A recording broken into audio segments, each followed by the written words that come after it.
So, apparently, January 1st, Netflix dropped season 3 of a series of unfortunate events. Why the hell wasn't I told about this? I need to watch this now. I mean, let's face it. I'm not gonna do a non-spoiler review. I mean, if the production matched anything that was the first season and the second season, I already know it's good. So season 3, it's like the question is, how is it all gonna end? I've read the books, but it's been more than almost 2 decades. Holy crap! Hold on, I'm 24, turning 25. No, it's not 2 decades. That means I was 4 when I read it. No, but the series of unfortunate events I read probably 15 years ago.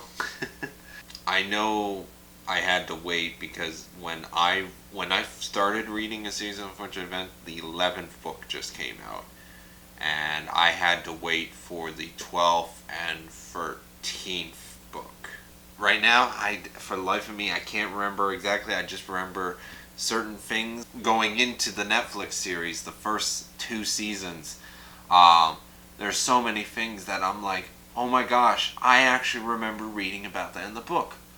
Oh my gosh, this is actually, wow. This is like, and actually, while watching it, I had these nostalgia, like almost deja vu of, oh yeah, I've read this. Oh yeah, that's right. This happened. I remember that joke or that song or stuff like that. And I just love what Netflix has done with this series. And I haven't seen the season for. I want to watch the season 3. Okay, that's. I'm a little too excited. From what I remember in the books, is that whole mountain part, the slippery slope. I think that's the 10th book, and then there's the 11th book, which is the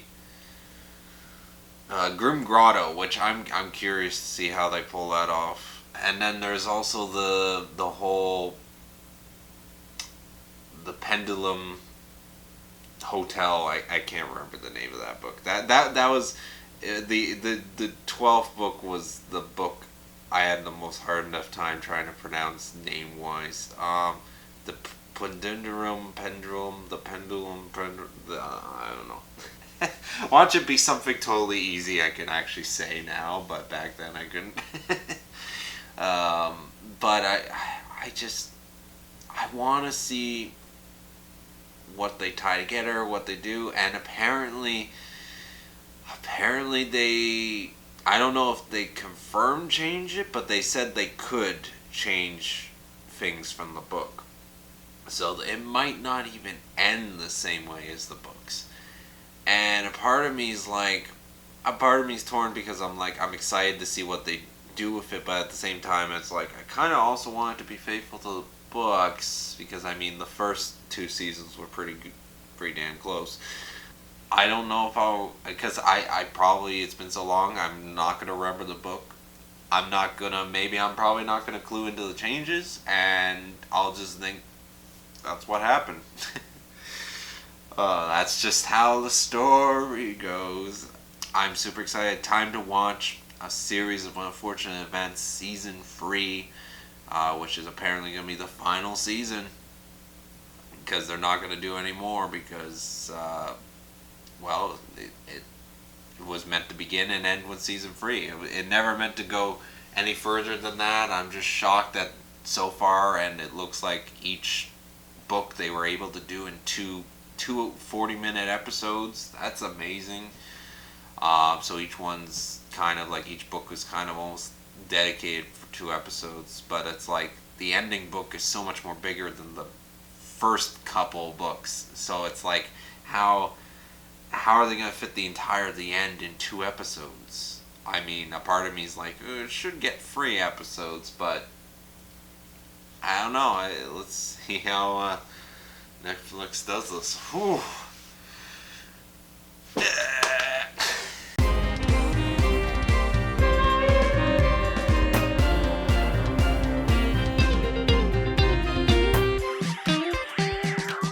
I just watched the Slippery Slope Part 1 and Part 2. And I'm just once again reminded just how I just love the combination of the series of just how comedic, serious, for the most part, pretty damn true to the books. Like, I'm just amazed that Netflix actually thought, hey, this is a good idea. Let's adapt a series of unfortunate events. And I'm just reminded just how well they pull it off. And just, it's all, oh man, it's just such a feeling. I mean, I've said it before and said it again, it's just the nostalgia, like it's all bits are coming back to me, and then other parts I'm still like, was that entirely new? Or was that in the books? Like, this one, I will say though, the Slippery Slope was definitely given the idea of the frozen river and them climbing up and down and then all that, it just does feel a little bit like Jump the Shark. But at the same time, it's like, it's not a realistic reboot of a series of unfortunate events. It's a series of unfortunate events, and the way it's done, it's just they acknowledge sort of the craziness of it, but having some realism to it. But it's not like it's a show. It could do whatever, and I don't know. It would be interesting to see what other people like. I would love to know people's reactions who haven't read the book, haven't seen the Jim Carrey version, and then watches the show. It's like would they feel that this specific the Slippery Slope was kind of a Jump the Shark, and then maybe it's just getting more weirder from here out with it ending with the submarine and all that, which I now remember is sort of a major part of the Grim Grotto. I'm surprised I totally forgot about it. I'm just excited. Like, I gotta watch more.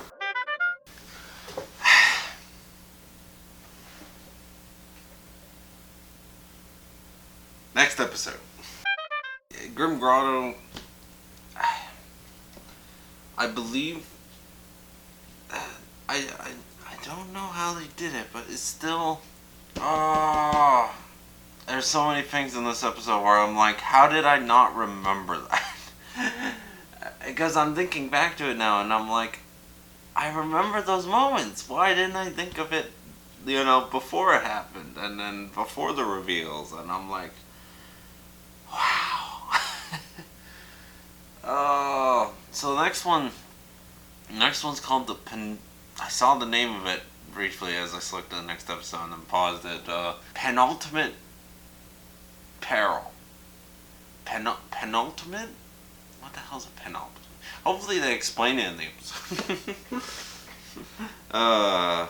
When words are above my intellect. Like, I remember it ended off with the original beach from the beginning. How does it get to the end? Because the end, if I remember correctly, they're on an island. I'm just trying to guess before actually seeing the episode, because if I remember correctly, something happens to the hotel, and I think they escape by the roof, if I remember correctly, in a flying machine. I wonder if it's the same one from the 7th, the Vile Village. Which actually, now that I think that would make sense, because it ended, the Grim Grotto ended with the sibling, who we thought were dead, was actually still alive. He's looking for them with the balloons on it, so they somehow get on that, and then they crash at the island, I guess.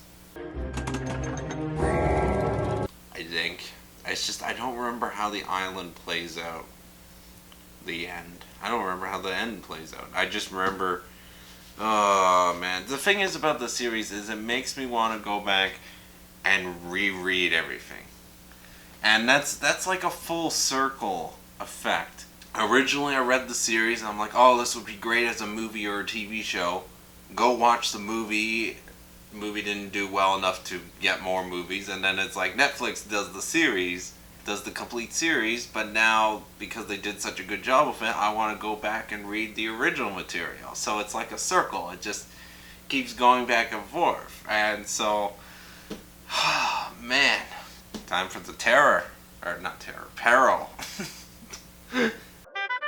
And just like that, oh, another 2 episodes, and oh, this one was a doozy.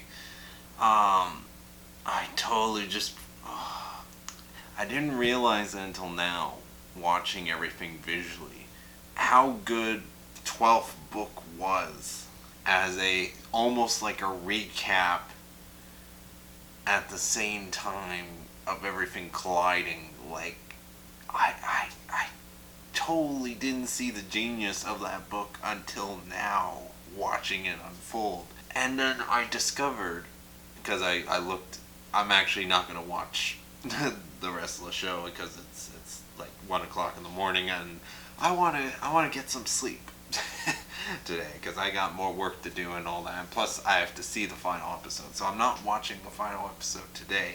And it turns out the end is 1 episode, which makes me really weird. I'm like, oh, well, actually, I don't want to talk about the end just yet, but Pendulum Bear pre-ultimate, whatever, is, oh, so good, so well done. My only little gripe is the way the harpoon scene, specifically the thing that triggers the shot, the way it was done, kind of bugs me the way they did it. That specific shot and what they did, but that's a little gripe. Overall, I just thought this episode, like, they did a really good job with the series as a whole, but this probably the Pendulum Apparel has got to be probably my favorite of season 3. It just works so well and was done so well. I loved specific, like, editing and the way they went around things, and oh, the little in jokes, all that. Like, I mean, that's the series. Like, I'm so happy with the series. It's just, I didn't think a TV show could adapt something and do it so well. The thing is, I'm just trying to think right now. It's like comparing it to other shows. It's like, is there any shows that I know of that's adapted from something that turned out this good? Because all the shows I really like and love are all original shows that are not based on something. They were created as a show or whatever, and I can't remember anything that was based on like a novel or a series of stories or whatever that was turned into a TV show. So, Series of Unfortunate Events is amazing, and I'm super excited to watch the end. Unfortunately, I'm not going to get to it now because sleep. Damn sleep. If only I had no sleep. Like, I can just, I don't need sleep. I just, close my eyes for a couple seconds and boom, I'm rested. But then I would give up dreams, and I love dreams. I love dreaming. I love the thought of going to sleep and not sure what movie thing's gonna play in my head as a dream, because that's what dreams are. They're movies. It's edited through your life experiences, all that, and it gets shown in your head throughout, and imaginative, creative. It's what was the movie that had a movie theater for dreams? Oh yeah, it was Inside Out. Yeah. Anyways, look at that. I'm getting off topic because I'm so tired. How are they gonna? Because the last book is the largest of all the books for Series of Unfortunate Events, and how is the end adapted into 1 episode? I think Netflix probably is playing around with the time of the episodes, because they're not constricted to TV like time, they could make the final episode like 2 hours long. I don't think they're gonna do that, but can they really end a series of unfortunate events in 45 minutes? 50 minutes? Under an hour? I'm gonna find out tomorrow. Time to go to sleep, wake up, and then watch the end. I just watched a series of unfortunate events season 3. The final season. And it was great. Honestly, I loved a series of unfortunate events from beginning to end. I loved how consistent it was all 3 seasons. How true of an adaptation this is. I just I want to reread the books now, and then after rereading books, I would want to watch the series again. I can just see it now, Extremely well done and held up by a really great cast as well. Whoever chose the actors to play the parts, so many good cast members.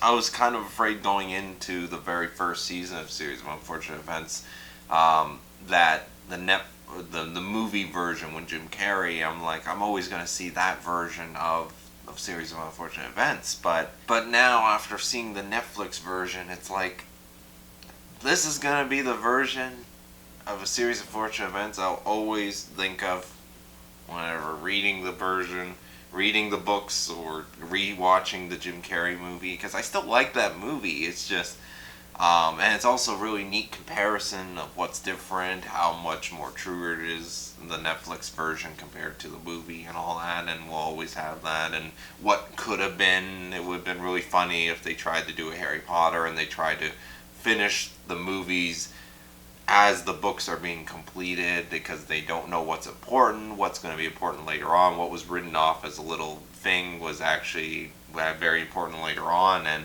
with this show, they knew going into it, the book series is done, and they were able to do what's necessary. I'm still shocked that they got Series of Unfortunate Events, the end, in one episode. It makes me think that maybe the book had a little more filler than expected, because the end, if I remember correctly, is the biggest book of all the Series of Unfortunate Events, and they summed it up so well in just one episode. It's kind of hard to believe. In the end episode, there is a couple parts where I'm like, yeah, it kind of feels like they skipped over some things really fast, or things escalated kind of quickly. But still, I gotta reread it, because there's a whole scene in this where I'm like, I remember this exactly in the book. So I don't know how true the rest of it is to the book, but I distinctly remember the whole tree scene with the apple, and the reveal of who's taking care of the island of it. I'm just surprised Netflix, how well the theme of the story and all that, with I could really see the dilemma morally and all that, and how for this season specifically, it felt like they're actually trying to say something where it's good people do bad things for good reasons, bad people do good things for bad reasons, and there's area of kill or not kill, and then it's I can't wait for Netflix to release, because they haven't released any of the seasons for Series of Unfortunate Events. So I think because they knew it was only going to be 3 seasons, that they were going to release a box set. So a year from now, I wouldn't be surprised there's going to be a box set release of A Series of Unfortunate Events. And I am definitely going to pick it up, because this show I would love to rewatch, especially after rereading the novels again. Anyways, I want to know what you thought of Season 3 of A Series of Unfortunate Events, and if you want, I also want to know what you thought of the rest of the series as well. I thought it was a spectacularly well done adapted series. Anyways, thank you very much for watching. I want you to have a nice day or night, or whatever time you watch this. Have a nice whatever. Thanks again for watching. I really appreciate it.